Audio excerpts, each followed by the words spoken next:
Welcome to Psych with Sigmund, the podcast, where we delve into the fascinating world of psychology to understand human thought, emotion, and behavior. I'm your host, Sigmund, and today we're exploring two fundamental concepts in psychology: habituation and sensitization. These processes are crucial for our daily lives, influencing how we perceive, learn from, and interact with our environment. To start, let's define these terms in everyday language. Habituation is a psychological process where our response to a stimulus decreases in intensity after repeated presentations. Essentially, it's getting used to something. On the other hand, sensitization is the opposite. It's when our response to a stimulus increases over time. This could be due to various factors such as increased awareness or emotional connection. Both habituation and sensitization have been studied extensively in psychology, with roots tracing back to early behavioral theories. One of the key figures who contributed significantly to our understanding of these concepts is Ivan Pavlov, known for his work on classical conditioning. Pavlov's experiments with dogs demonstrated how animals could learn to associate neutral stimuli with naturally occurring stimuli, leading to a conditioned response. This foundational work laid the groundwork for understanding habituation and sensitization as part of learning processes. Theoretical background. Habituation is often discussed in the context of learning theory, particularly within the framework of behavioral psychology. It's seen as an adaptive mechanism that helps us filter out irrelevant or non-threatening stimuli from our environment, allowing us to focus on what's important for survival and interaction.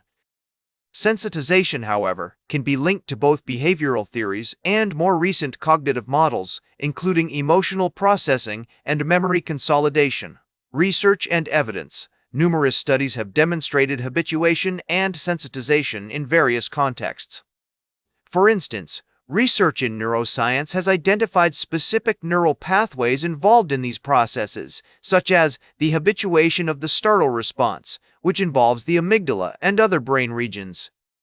Additionally, psychological experiments have shown how repeated exposure to stimuli can lead to habituation, affecting both physiological responses and subjective experiences. Sensitization has been studied extensively in the context of anxiety disorders and fear conditioning. For example, individuals with post-traumatic stress disorder may exhibit heightened sensitization to stimuli that remind them of their traumatic experience, leading to increased arousal and distress. Real-world applications. Understanding habituation and sensitization can have practical implications for our daily lives. For instance, recognizing how habituation works can help us appreciate the importance of novelty and change in maintaining engagement and interest.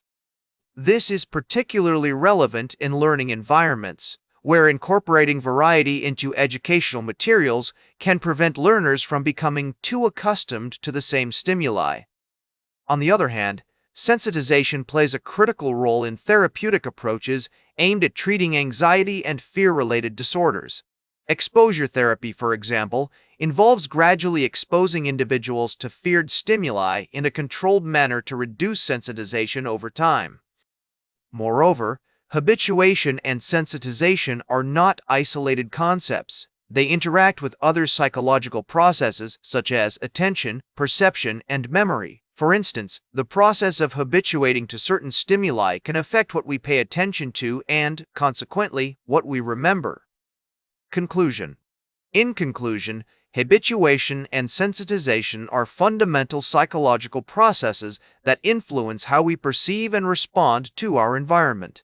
By understanding these concepts, we gain insights into learning, emotional regulation, and behavior modification. Whether it's adapting to new situations through habituation or becoming more responsive due to sensitization, these mechanisms play a crucial role in shaping our experiences. As you go about your day, pay attention to how these processes might be at work in your life. Notice what grabs your attention and what fades into the background. By becoming more aware of habituation and sensitization, you can take steps to manage your environment, regulate your emotions, and cultivate a greater sense of well-being. That's all for today's Psych with Sigmund. Remember to like, share, and subscribe. And until next time, may your ego find balance between pleasure and reality.